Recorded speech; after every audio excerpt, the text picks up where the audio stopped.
Kali ini, saya akan membahas tentang kolaborasi antara Imam Mahdi dengan Nabiullah Isa alaihissalam, serta kemunculan Dajjal dan rahasia Bani Israel.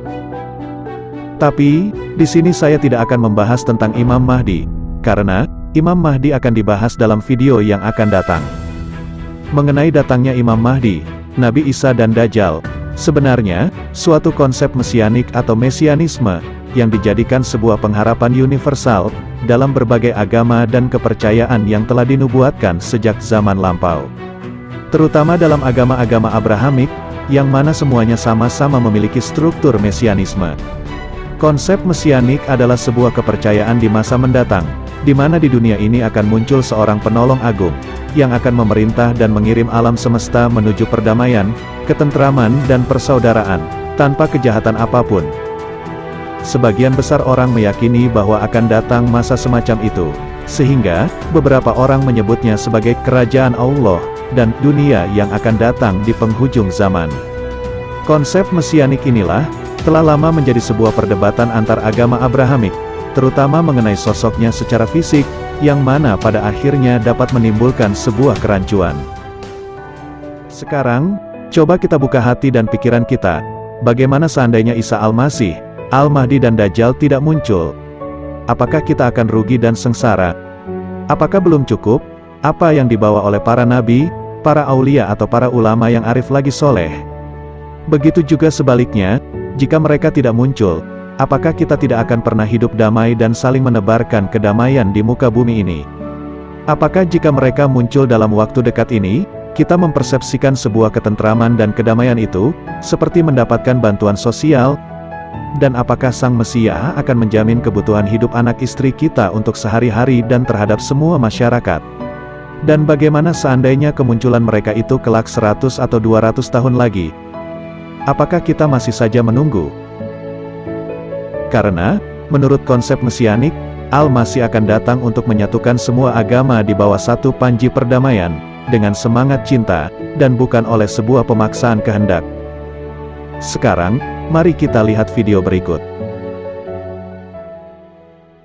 Jika kita ingin menyibak sebuah rahasia benang merah, atau hubungan antara Imam Mahdi dan Nabi Isa, kita harus mengetahui terlebih dahulu akar sejarahnya. Agar kita dapat mengetahui, apa dan bagaimana Nabi Isa akan turun untuk kedua kalinya di muka bumi ini. Dan apa maksud yang tersirat dari ayat-ayat Al-Quran, serta berbagai hadis-hadis Nabi yang membahas tentang Nabi Isa. Kita renungkan sejenak dengan segala pikiran jernih dan hati yang dingin. Mengenai seorang Nabi, yaitu Nabiullah Isa alaihissalam. Kenapa Nabi Isa menjadi spesial, hingga nama beliau termaktub dalam Al-Quran? Sebenarnya, bukan dikarenakan beliau lahir tanpa seorang bapak, dapat menghidupkan orang mati, berjalan di atas air laut, atau karena dapat berbicara ketika masih bayi. Tapi, adanya sebuah fenomena, di mana umat Nabi Isa yaitu dari Bani Israel, meminta agar Allah menurunkan hidangan makanan langsung dari langit. Hal ini akhirnya menjadi nama sebuah surat dalam Al-Quran, yaitu surat Al-Maidah, yang artinya adalah hidangan. Jika bukan karena peristiwa ini, maka tidak pernah ada nama surat Al-Maidah atau surat hidangan. Bahkan, dalam Al-Quran tidak ada nama surat hidupkan orang mati atau surat bayi berbicara, dan lain sebagainya. Ayat 112-115 dalam surat Al-Maidah. Ingatlah, ketika pengikut-pengikut Isa berkata, "Hai Isa putra Maryam, sanggupkah Tuhanmu menurunkan hidangan dari langit kepada kami?" Isa menjawab, "Bertakwalah kepada Allah jika kamu betul-betul orang yang beriman." Mereka berkata, "Kami ingin memakan sebagian dari hidangan itu, dan supaya tenteram hati kami dan supaya kami yakin, bahwa kamu telah berkata benar kepada kami, dan kami menjadi orang-orang yang menyaksikan hidangan itu." Isa putra Maryam berdoa, "Ya Allah Rob kami, turunkanlah kiranya kepada kami suatu hidangan dari langit, yang akan menjadi hari raya bagi kami, yaitu orang-orang yang bersama kami dan yang datang sesudah kami, dan menjadi tanda bagi kekuasaan Engkau, berilah rezeki kepada kami, dan Engkaulah sebaik-baik pemberi rezeki." Allah berfirman, "Sesungguhnya aku menurunkan hidangan itu kepadamu. Barang siapa yang kafir di antaramu sesudah turunnya hidangan itu, maka sesungguhnya aku akan menyiksanya dengan siksaan yang tidak pernah aku timpakan kepada seorang pun di antara umat manusia." Jadi, kesimpulan pada ayat-ayat tersebut adalah 1. Adanya sebuah kalimat yang bersifat perintah, yaitu supaya bertakwa. 2. Menyebutkan sebuah hidangan, yang mana hidangan tersebut bisa menjadikan hati tentram dan yakin. 3. Adanya sebuah hidangan dari langit yang akan menjadi hari raya orang-orang yang bersama Nabi Isa, dan yang datang sesudah zaman Nabi Isa, yang akan menjadi tanda kekuasaan Allah. 4. Dan karena sebuah hidangan itu pula, Allah akan menyiksa orang yang telah kafir setelah turunnya hidangan tersebut. Maka, jika itu hanyalah sebuah hidangan biasa, kenapa Allah sampai akan menyiksa dengan siksaan yang paling pedih? Bukankah Allah setiap hari menjamin makanan untuk semua makhluknya yang ada di bumi, dan hidangan apa yang bisa menjadikan hati tentram dan yakin? Bahkan, hidangan spesial apa pula yang akan menjadi sebuah perayaan serta sebagai tanda kekuasaan Allah? Apakah arti dari sebuah hidangan langit yang dimaksud, sehingga begitu sangat spesialnya? Nah, jadi, jika kita melihat ayat tersebut, maka berarti, hidangan tersebut bukanlah sebuah hidangan yang bersifat real material, tetapi itu merupakan simbolik atau bahasa kiasan dari sebuah hidangan rohani. Perlu diketahui, bahwa hidangan dari langit itu sebenarnya adalah ajaran dan sholawat wahidiyah. Wahidiyah, merupakan sebuah hidangan rohani, hidangan surgawi yang datang dari langit, dari Allah langsung, melalui Rasulullah, dan diberikan kepada beliau mualif sholawat wahidiyah. Kemudian oleh beliau mualif, telah disajikan kepada seluruh umat manusia dan jin, secara universal jami'al alamin tanpa pandang bulu. Keberadaan wahidiyah sangat relevan dengan makna tersirat dalam ayat tadi. Sekarang, kita kaji kandungan maknanya. Lalu para pengikut Isa bertanya, "Wahai Ruh Allah, apakah ini makanan dari dunia, ataukah dari surga?" Nabi Isa dengan sabar menjawab, "Bukankah Allah telah melarang kalian mengajukan pertanyaan macam ini? Hidangan ini dari Tuhanku, Allah Maha Berkuasa, hanya mengatakan, jadilah, maka jadilah hidangan ini. Ini adalah tanda dari Allah, sekaligus sebagai peringatan manusia agar beriman," ujar Nabi Isa. Kemudian, beliau meminta kepada kaumnya untuk mencicipi dan menikmati hidangan tersebut. Tak disangka, rupanya mereka ada yang menerima dan ada yang menolak untuk mencicipi serta memakan hidangan tersebut. Mereka khawatir hidangan tersebut merupakan azab dari Allah. Bukankah kisah tersebut juga terjadi dalam wahidiyah itu sendiri? Di mana pada saat awal penyusunan sholawat wahidiyah, beliau mualif menyuruh kepada beberapa penderek dan beberapa orang santri sebagai pengamal percobaan ketika itu. Sesuai dengan kalimat mencicipi pada kisah tadi, juga waktu itu banyak orang yang protes atas keberadaan wahidiyah, menolak, memfitnah serta membenci, bahkan dianggap sesat. Kisah selanjutnya, Allah pun memerintahkan Nabi Isa untuk memberikan hidangan tersebut hanya kepada orang fakir dan orang yang membutuhkan. Lalu, keajaiban pun terjadi, orang-orang setelah memakan hidangan tersebut, tiba-tiba mereka yang sakit menahun bisa menjadi sembuh, yang cacat menjadi normal, yang sekarat bisa sembuh total setelah memakan hidangan dari langit tersebut. Hal itu juga terjadi dalam wahidiyah, di mana orang yang telah mengamalkan sholawat dan ajaran wahidiyah telah dianugerahi sejuta manfaat dohiron wal batinan. Yang sebelumnya fakir kesadaran, setelah mengamalkan, banyak yang diberi berbagai macam anugerah oleh Allah. Segala problem atau permasalahan kehidupan dapat teratasi dengan sebab mengamalkan sholawat dan ajaran wahidiyah.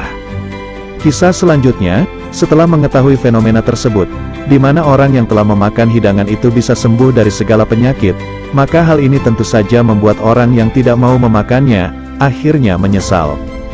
Bahkan telah diperintahkan agar tidak berkhianat, tidak menimbun, dan tidak membawanya. Namun mereka tetap berkhianat, menimbun, dan membawanya. Sekali lagi, mereka menyesal. Hal itu juga sesuai dengan keberadaan wahidiyah. Jika saja semua manusia mengetahui dengan sebenarnya, bagaimana asror serta fadilah dari wahidiyah di tengah-tengah umat manusia, maka manusia yang menolak dan menganggap remeh, akan menyesal tiada duanya, jika melihat keagungan dari wahidiyah itu sendiri. Dan pada intinya, beliau mualif pernah dawuh, sungguh, mereka akan menyesal kelak di yaumil kiamah jika tidak cepat-cepat mengamalkan dan menyiarkan wahidiyah. Kisah selanjutnya yang terakhir, yaitu, karena protes dari mereka yang tak kunjung berhenti, dan tidak mau memakan, bahkan telah diperintahkan agar tidak berkhianat, tidak menimbun, dan tidak membawanya, namun mereka tetap berkhianat dan selalu memprotes. Pada akhirnya, Allah tidak lagi menurunkan hidangan makanan dari langit, bahkan, pada akhirnya Allah mengubah orang-orang yang protes tadi, menjadi seekor babi. Maksud dari kisah terakhir tersebut, silakan Anda nilai sendiri sesuai persepsi masing-masing. Nauzubillah min zalik. Jadi, setelah mengetahui hakikat makna dari sebuah hidangan langit tersebut, maka, kita telah mendapatkan sebuah password pembukanya, untuk mengetahui bagaimana tentang kemunculan Nabi Isa alaihi salam untuk kedua kalinya di bumi ini, dalam rangka mengemban tugas langit. Apa saja tugas Nabi Isa kelak? Dalam berbagai hadis, Nabi Isa akan mematahkan atau menghancurkan salib. Kalimat salib ini, bukanlah sebuah atribut kepercayaan milik saudara kita di sebelah. Salib di sini, yaitu sebuah gambaran dari segala upaya serta tabiat yang penuh tipu daya, afiliasi konspiratif dan penuh propaganda yang terselubung, untuk memadamkan spirit ketuhanan dalam diri manusia, ketergantungan terhadap trinitas kehidupan yang berupa harta atau impian, kedudukan atau kekuasaan serta kebebasan dalam hidup. Bukankah ajaran dan sholawat wahidiyah sangat efektif untuk mematahkan tabiat tersebut yang ada dalam diri manusia? Dan Nabi Isa juga akan membunuh babi. Membunuh babi di sini, yaitu sebuah gambaran atau bahasa kiasan, untuk menghilangkan sebuah karakteristik serta tabiat yang penuh nafsu, keserakahan, dan suka berbuat berbagai hal yang telah diharamkan oleh agama. Itulah gambaran dari seekor babi. Bukankah ajaran dan sholawat wahidiyah sangat efektif untuk membunuh tabiat tersebut yang ada dalam diri manusia? Lalu, Nabi Isa juga akan menghapus jizyah, upeti atau pajak. Jizyah adalah upeti pajak per kapita, yang diberikan oleh penduduk non-muslim pada suatu negara di bawah peraturan Islam, agar pihak non-muslim yang membayar jizyah, dibiarkan untuk mempraktekkan kebebasan dalam ibadah mereka, dan berhak mendapatkan keamanan serta perlindungan. Jadi artinya, jika jizyah tersebut dihapus, maka yang ada di dunia hanyalah orang muslim, selain muslim sudah tidak ada lagi di bumi ini. Jika jizyah masih berlaku, maka non-muslim masih ada. Jika itu benar akan terjadi, maka hal itu merupakan suatu pemaksaan kehendak kepada pihak lain yang bersifat intoleran. Padahal Rasulullah tidak seperti itu dalam membangun sebuah peradaban Islam, dan hal itu sangat kontradiksi dengan Islam yang rahmatan lil alamin. Jika hadis itu ditelan mentah-mentah, pasti di kemudian hari akan timbul sebuah gejolak atau konflik yang baru, yang penuh kekerasan serta darah yang menetes di muka bumi ini. Bukankah adanya perbedaan ini merupakan sebuah rahmat? Bukankah adanya perbedaan, agar kita supaya saling mengenal atau ta'aruf serta berlomba-lomba menuju kebaikan? Maka, hakikat makna dari penghapusan jizyah tersebut adalah, kelak, semua umat di dunia ini, apapun latar belakang agamanya, suku, golongan dan ras, akan berislam secara esensial, mengimplementasikan nilai-nilai Islam dalam perilaku berkehidupan sehari-hari, yang didasari oleh spirit ketuhanan dan ketulusan antar sesama. Sebab, Islam merupakan kelanjutan dari tradisi keagamaan sebelumnya. Agama-agama samawi yang lain, adalah datangnya dari Allah jua, yang mengajarkan kesatuan ajaran tentang sikap kepasrahan diri secara total kepada ilahi atau al-Islam. Bukankah semuanya itu telah ada di Wahidiyah? Dan bentuk seperti itulah yang tidak disukai oleh Dajjal.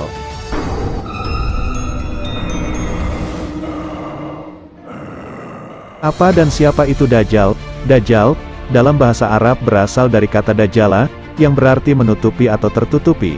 Kata ini dipakai, karena sifat Dajjal yang selalu menutupi kebenaran yang datangnya dari Allah. Dan Dajjal, digolongkan sebagai pembohong besar yang selalu menutupi kebenaran dengan sebuah kepalsuan yang terselubung, sehingga membuat manusia menjadi ingkar terhadap kebenaran. Asal makna Dajjal adalah al-kholat, yang artinya merancau atau mengacaukan nurani serta akal sehat manusia. Dajjal adalah sumber segala fitnah yang terbesar, sumber manipulasi yang penuh kebencian, dendam kesumat dan tipu daya serta angkara murka. Dajjal mempunyai mata yang picak di bagian kanannya, Dajjal hanya melihat dengan mata sebelah kirinya. Jadi, Dajjal merupakan tanda sebuah kebatilan dan kehancuran diri manusia, atau kata lainnya adalah kiamat. Hakikat Dajjal sebenarnya ada dalam diri setiap manusia itu sendiri.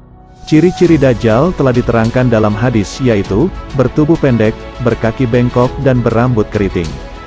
Bertubuh pendek, hal ini menggambarkan seorang yang tambun, jika dilihat dari segi fisik, artinya penuh kerakusan dan serba ingin kenyang sendiri. Berkaki bengkok, maksudnya jalannya atau cara orang itu berprinsip selalu mengarah ke ranah kebatilan yang tiada membawa manfaat maslahah bagi orang lain. Berambut keriting adalah kiasan, bagaikan orang yang tidak pernah mandi atau kusut. Maksudnya, orang yang tidak mendapat pencerahan hati atau kesadaran, yang akibatnya, jiwa itu menjadi suram, pekat dan zulmah atau gelap. Mata kirinya picak, atau terhijabnya mata hati karena tidak dapat melihat sebuah kebenaran. Dia hanya melihat apa yang berdasarkan oleh sebuah kepentingan terselubung, hasrat keinginan serta dorongan nafsu dirinya. Jadi, kesimpulannya adalah manusia yang melihat sesuatu hanya dengan satu sisi, atau sebelah mata. Tanpa nurani dan akal sehat, tanpa kesadaran dan spiritual, tanpa kebijaksanaan dan pengertian, tanpa syariat wal hakikat.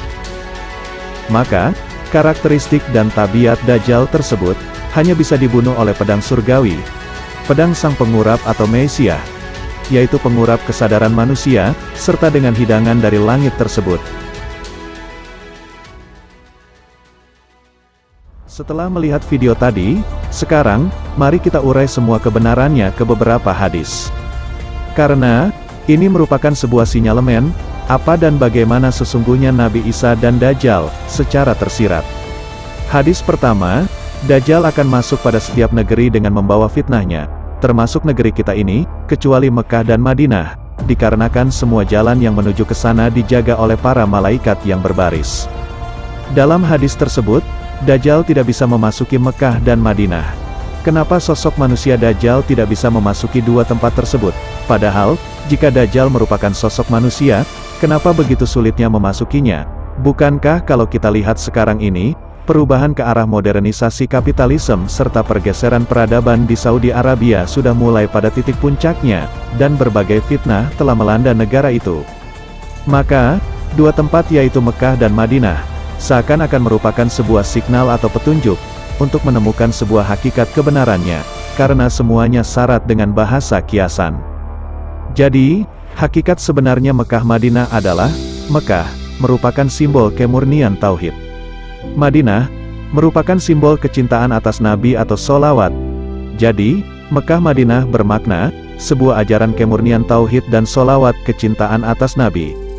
Sekali lagi, ajaran kemurnian tauhid dan sholawat. Ajaran dan sholawat di akhir zaman. Tempat, di mana kelak terdapat sebuah ajaran kemurnian tauhid beserta sholawat. Itulah yang tidak bisa dimasuki oleh fitnah Dajjal dalam diri manusia akhir zaman. Berikutnya, hadis yang kedua. Hadis yang kedua inilah, juga sebagai penguat atas sebuah kebenaran tadi. Dan mungkin, banyak yang tidak menyadari akan keidentikan dari sebuah kalimat kiasannya. Rasulullah berkata, dalam situasi seperti itu, Allah mengutus Isa bin Maryam. Dia turun di Menara Putih sebelah timur kota Damaskus, dengan mengenakan dua helai pakaian yang dicelup jafaron, sambil berpegangan pada sayap dua malaikat. Jika dia menganggukkan kepalanya, ada air yang menetes, dan jika dia mengangkat kepalanya, ada bola-bola air bening, seperti permata menggelinding turun. Setiap orang kafir yang mencium bau napasnya pasti mati, dan napasnya mencapai jarak sejauh pandang matanya. Pada bagian kalimat hadis itu, kita melihat, bahwa kelak ketika Nabi Isa turun, akan membawa dua buah baju putih yang telah dicelup minyak jafaron. Dua helai pakaian apakah, yang berbau harum tersebut, sehingga dapat mengharumkan seluruh jiwa raga kita? Sekali lagi, ingat kalimatnya. Ketika muncul, membawa dua helai pakaian. Dua pakaian. Dua ahgeman. Coba amati kalimat berikutnya. Jika dia menganggukkan kepalanya, ada air yang menetes. Ini, merupakan bentuk orang yang sedang melihat ke bawah sambil menangis, atau kata lainnya adalah, orang yang sedang muhasabah atau introspeksi diri sambil menangis. Seperti orang yang sedang bermujahadah. Amati lagi pada kalimat berikutnya. Dan jika dia mengangkat kepalanya, ada bola-bola air bening, seperti permata menggelinding turun. Ini juga bentuk dari orang yang sedang menatap langit sambil menangis, atau kata lainnya adalah, berdoa sambil menangis. Seperti orang yang sedang bermujahadah. Ke kalimat selanjutnya, yakni, setiap orang kafir yang mencium bau napasnya pasti mati, dan napasnya mencapai jarak sejauh pandang matanya. Di sini, coba kita amati baik-baik. Nafas apa yang bisa mencapai jarak sejauh mata memandang? Kalau bukan suara kalimat nidak, panggilan keempat penjuru.